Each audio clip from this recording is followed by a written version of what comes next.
Fresh tomatoes are approximately 94% water, 3% sugar, 2% fibre, and 1% protein. They also contain other nutrients such as vitamins, minerals, and antioxidants, lycopene in particular, substances which are very important for our body. What can be done to preserve the nutrients found in tomatoes year-round? From this, the need for processed tomatoes arose. The first trials were set up in Parma in the mid-800s, and the new cans were presented in Paris during the 1878 Universal Exhibition. Thus, a very important supply chain has grown up, and in 2007, the Interbranch Organization of Processing Tomato of Northern Italy was founded. 1,695 farms grouped into 15 producer organizations, 24 processing companies working in 29 factories. The IO represent over 50% of Italian processed tomatoes and about 25% of European processed tomatoes. This is what led to the foundation of the Prefer project, financed by the European Commission's Life Plus programme. Its objective is to measure the environmental impact of various products. In our case, the study was applied to the Northern Italy tomato supply chain.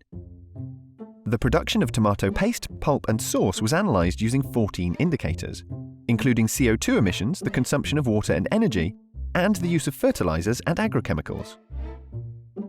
We're the first to carry out such a comprehensive study of the food chain, a business that cultivates around 35,000 hectares of land and transforms 2.5 million tonnes of tomatoes. We'll now analyse the stages of the life cycle of our products step by step.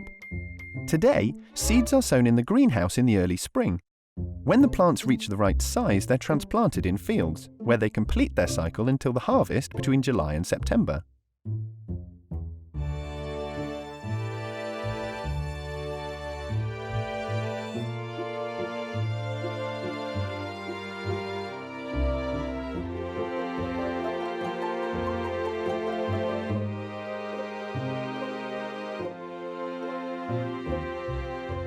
During the growing phase, the plants need sun, water and nutrients. 96% of our tomatoes are grown according to integrated production methods. The remaining 4% are organic.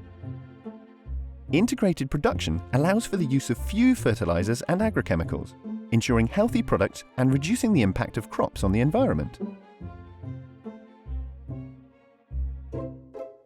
Even water consumption's been reduced by 25% compared to traditional methods, thanks to innovative irrigation technology.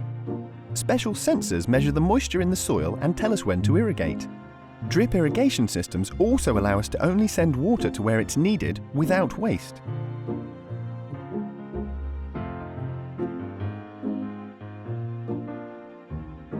In our supply chain, the average distance between the field and processing plants is just 60 kilometers.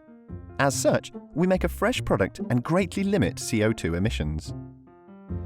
During processing, the tomatoes are first washed, then steamed and peeled. The tomatoes are then processed to become paste, pulp and sauce. During this stage, the factors that most impact the environment are water and energy consumption. For this reason, the water used in the production process is used several times to reduce wastage of this important resource. And a proportion of our electricity is produced by renewable sources, thus also reducing CO2 emissions in this stage. Glass, Tetra Pak, aluminium tubes and steel cans are some of the types of packaging we use to market our products. Packaging production represents a significant portion of our environmental footprint. The results of this study have initiated a reflection process with our suppliers to obtain increasingly sustainable packaging. We're the first food chain that's calculated its product environmental footprint, and our data tells us that we're on the right track.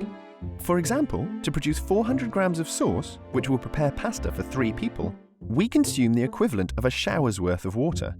This is all thanks to the use of new irrigation techniques and the recycling of water during the processing stage. The energy we use is equivalent to a Class A washing machine cycle, a result we've achieved by improving the efficiency of our processing plants. We release the same amount of CO2 into the atmosphere as a mid-sized car travelling 1.5 kilometres, all thanks to the short distance between the field and processing plants, and the use of energy from renewable sources. This study is just the beginning. Our commitment is to continue to improve our transparency and sustainability. Today, we can tell you how much impact our production has. Which other supply chain could give you the same information? Think about that the next time you buy a can of tomato pulp, sauce, or paste. The shared commitment to safeguarding the environment and climate also depends on your choices.